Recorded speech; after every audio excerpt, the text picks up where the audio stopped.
Vous possédez une Moonswatch, vous avez aussi fait la queue pour l'obtenir.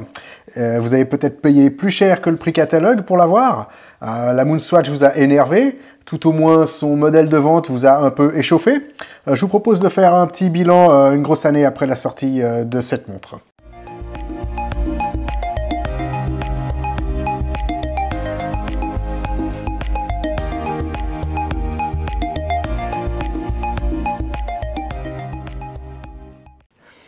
On a déjà dit beaucoup de choses à propos de cette montre. Je pense que je vais essayer de ne pas répéter ce qui s'est déjà dit sur les autres chaînes d'horlogerie. Mon idée, c'est de faire un petit bilan depuis sa sortie, depuis même avant sa sortie, avec tout l'engouement qu'il y a eu autour de cette montre avant qu'elle sorte. On a été beaucoup, dont moi-même, à se dire « Ah bah tiens, dès que cette montre va sortir, je vais aller en acheter une ». C'est comme ça que je me suis retrouvé le samedi matin de la sortie de cette montre, devant la boutique Swatch de ma ville. J'étais peut-être là-bas une demi-heure avant l'ouverture et il y avait une file d'attente, je sais pas, de peut-être en tout cas 300-400 mètres, je dirais. Et donc après être rentré chez moi en me disant que j'allais faire quelque chose de plus intéressant de mon week-end de beau temps, donc j'ai laissé passer du temps en me disant tiens, Swatch a annoncé qu'ils allaient vendre cette montre sur leur site en ligne. Il suffira d'attendre et de la commander en ligne pour pas avoir besoin de faire la queue. Et finalement, Swatch est revenu sur ses annonces. Je pense qu'ils avaient aussi compris qu'en termes de business, c'était une manière de remplir leur boutique qui, il faut le reconnaître, avant la sortie de cette série de montres Moonswatch, ces boutiques étaient quand même relativement vides.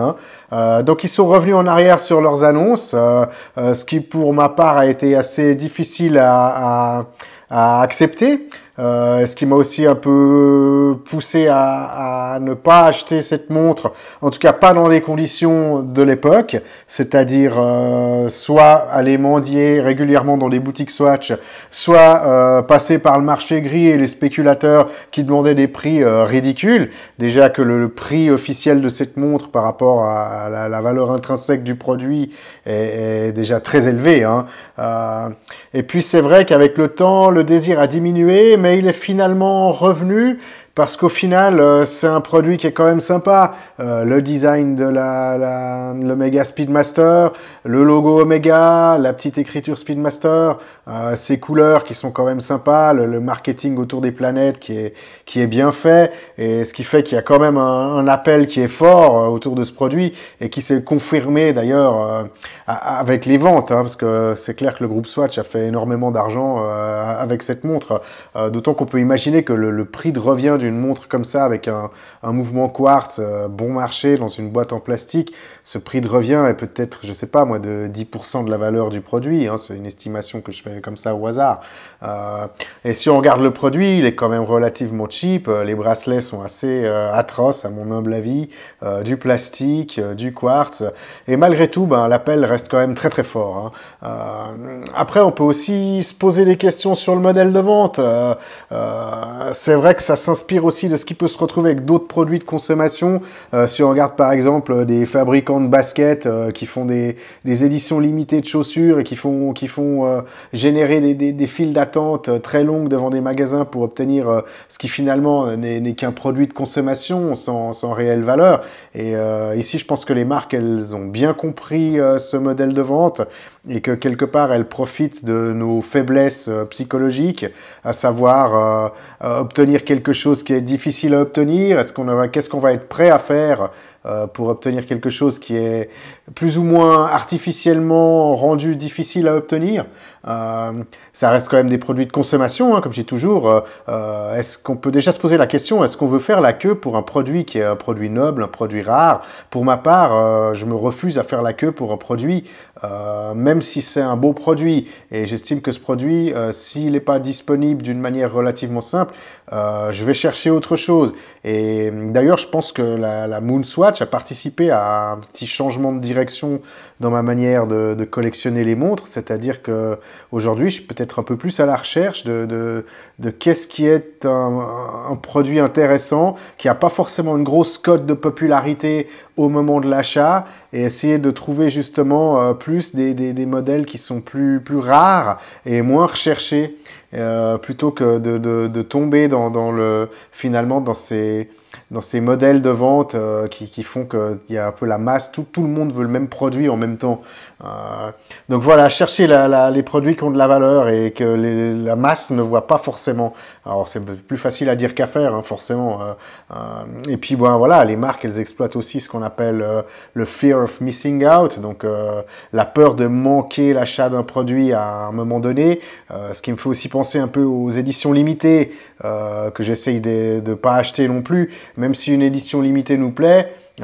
Quand on collectionne les montres de un petit moment, on a aussi envie de se laisser un temps de réflexion avant d'acheter une montre. Est-ce que c'est un modèle qui me plaît aujourd'hui? Est-ce que j'aurai encore cette envie de l'acheter dans 3 semaines ou dans 2 mois? Et ces éditions limitées, souvent, elles poussent à l'achat, à des achats qui ne sont pas réfléchis. Et c'est aussi une manière pour les marques de créer du désir auprès des marques. Je veux dire, pas toutes les marques ont un même appel que des marques comme Rolex ou certains modèles comme la Royal Oak ou des modèles comme ça où c'est clair que là, le désir, il est tellement fort que la marque, elle n'a rien besoin de faire pour créer un appel auprès des consommateurs. Alors que là, ces éditions limitées, c'est déjà plus ça. Ou si on rejoint ici le modèle de vente de ces Swatch auraient pu être produits probablement en plus grande quantité, auraient pu être vendus en ligne. Et je pense que ça a bien arrangé le groupe Swatch de faire la queue aux gens ou de voir les consommateurs venir régulièrement mendier dans leur boutique qui n'était pas très pleine auparavant. Hein. Donc pour moi, ce produit, il reste très sympa. Hein. Ici, c'est une couleur qui n'est pas forcément facile à porter. Elle était vendue d'occasion, je l'ai acheté d'occasion. J'ai pas spécialement fait une affaire par rapport au prix du neuf, hein, c'était plus ou moins le même prix. Avec cette boîte bleu clair, et il y avait un bracelet bleu clair en caoutchouc qui venait avec, qu'on peut voir ici. Le problème, c'est que la teinte est quasiment la même, mais c'est pas la même. Et des fois, un petit décalage de teinte comme ça est très gênant, en tout cas à mes yeux. Et ici, on a un bracelet de la marque Perpetual Straps, qui est plus foncé, mais qui est de la même grille de coloris, sauf que c'est une teinte plus foncée, et c'est assez réussi. Malheureusement, ces bracelets, on voit ici, qui ne fitent pas très bien au niveau de la boîte, et c'est des bracelets qui valent quand même entre 40 et 50 euros, et je m'attendais un petit peu à quelque chose de mieux au niveau du fit, au niveau de la boîte, entre le bracelet et la boîte.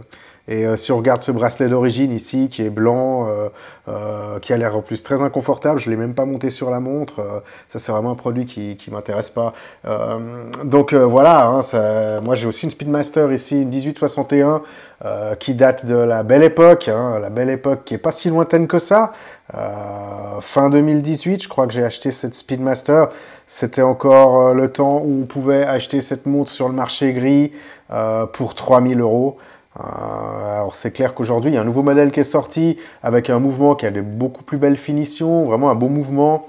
Il y a eu un petit redesign qui est assez intéressant aussi au niveau de la boîte, qui a des cornes plus courtes. On a aussi un cadran qui est un petit peu plus travaillé avec un step.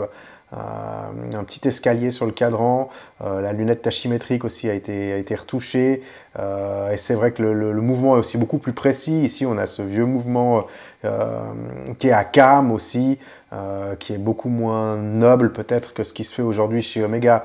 Mais voilà, après c'est vrai que si on fait la conclusion au niveau de la Moonswatch, même si on possède déjà une véritable Moonwatch, il y a quand même un attrait auprès du produit. C'est très sympa de voir les deux à côté. Ici, on a ce modèle qui est très classique, de l'Omega, très proche de la Moonwatch officielle. Et on a à côté ce modèle avec le même design de boîte et ces coloris qui sont assez sympas. Toute la gamme est assez sympa au niveau de ces Moonswatch. Donc voilà, après je me suis aussi posé la question des gens qui travaillaient à l'image de marque d'Omega.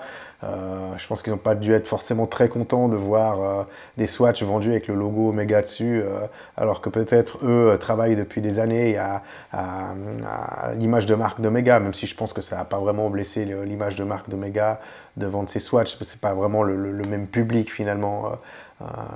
On va pas acheter une Moonswatch en remplacement d'une Speedmaster. Donc voilà, c'est un petit peu mon bilan une année après la sortie de cette montre. Je suis passé par plein d'états. Peut-être que vous aussi, vous êtes passé par pas mal d'états. N'hésitez pas à partager avec moi votre expérience. Je suis curieux de savoir si vous l'avez payé plus cher, si vous avez fait la queue, si vous l'avez eu par des moyens détournés en faisant des bonnes affaires. C'est aussi quelque chose qui m'intéresse. N'hésitez pas à laisser des commentaires sur ce que vous pensez aussi de la qualité de ce produit par rapport à son prix de vente. Je pense qu'il y a beaucoup de choses à dire aussi à ce niveau-là et je pense que c'est vraiment un très gros coup marketing de la part de Swatch, c'est vraiment très réussi et on peut que les féliciter à ce niveau-là d'avoir réussi à créer un appel aussi fort pour une montre qui est finalement une montre en plastique à quartz. Donc voilà, j'espère que ce petit blabla autour de la Moonswatch, une année après, j'avais envie d'en parler un petit peu, ça vous a intéressé et je vous dis à la prochaine, ciao!